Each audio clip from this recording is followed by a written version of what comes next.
pagpala ng buhay. Magandang araw po sa lahat. Nagtitin po tayo ngayon ating mga tanim na repolyo.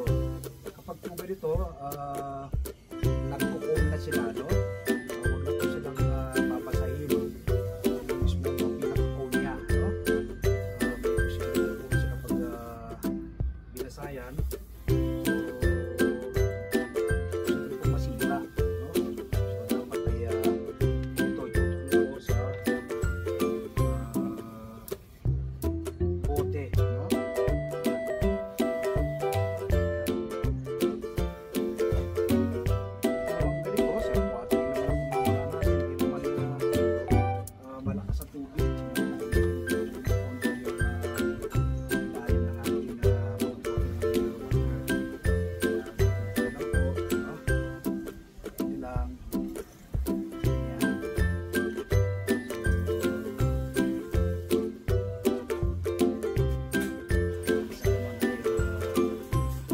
masira yung kanyang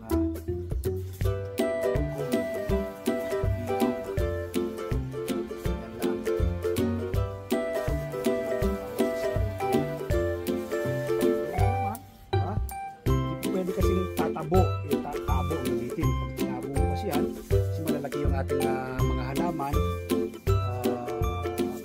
madidiligan pati yung ingatan ng cone. Meron din itong mga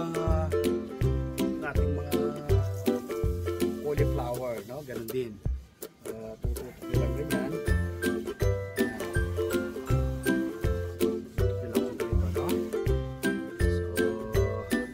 So sana nakapag-share ako ng panibagong kaalaman at impormasyon, no?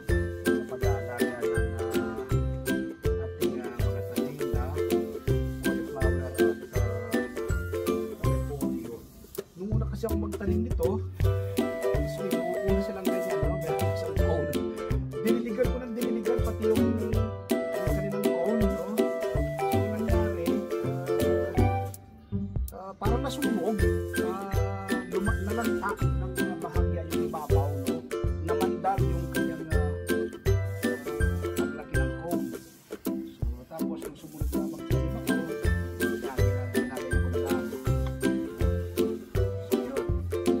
So, bagong tips po mula po sa inyong lingkod kaugnay po ng pag-aalaga ng repolyo at cauliflower, no? Nakatanim na po yan sa mga bote ng mineral water at sa paso. Napakadaling alagaan at patubo nito from seeds. Ipunla nyo po muna pagkapunla, pag dalawa hanggang tatlo na yung apat hanggang 5 na yung daon, pwede na po ninyong i-transplant. Tapos within 2 months, makaka-harvest ka na po ng laman o flower ng ating cabbage, ng ating cauliflower. Sa dagdag na kaalaman at impormasyon, invite ko po kayo every Sunday. Panoorin po ninyo yung aking TV show na Masaganang Buhay na papanood po alas 7 hanggang alas 8 ng umaga sa 1PH Signal TV, Channel 1 TV5 na papanood po sa RTV, YouTube at Facebook. Mag-araw po ng Martes, umaga po kayo ng kopya ng Pilipino Star ngayon. Meron po akong tulong dyan eh. Isusunod ko po sa aking tulong ang iba't ibang do-it-yourself tips at iba pang sikreto sa pagsasaka sa Facebook page, Facebook profile, TikTok. Nagbabahagi rin po tayo ng kaalaman. At siyempre, yung hindi pa po nakasubscribe sa aking YouTube channel ng Sa Reporter, mag-subscribe na po kayo, like and share. Click the bell button na sa gano'n. May po kayo kapag may makabagong video upload, video tutorial upang may-share ko po sa inyo ang viral talento ng ating pagkakas.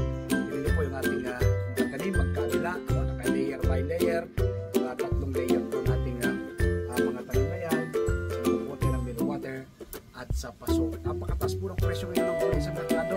Bakit ka mabibili ng pwede ka namang magtanim? So sana mula ngayong araw na mapanood ko, magtanim ka na rin ng sariling pagkain. Salamat po. Happy farming. God bless. Bye-bye.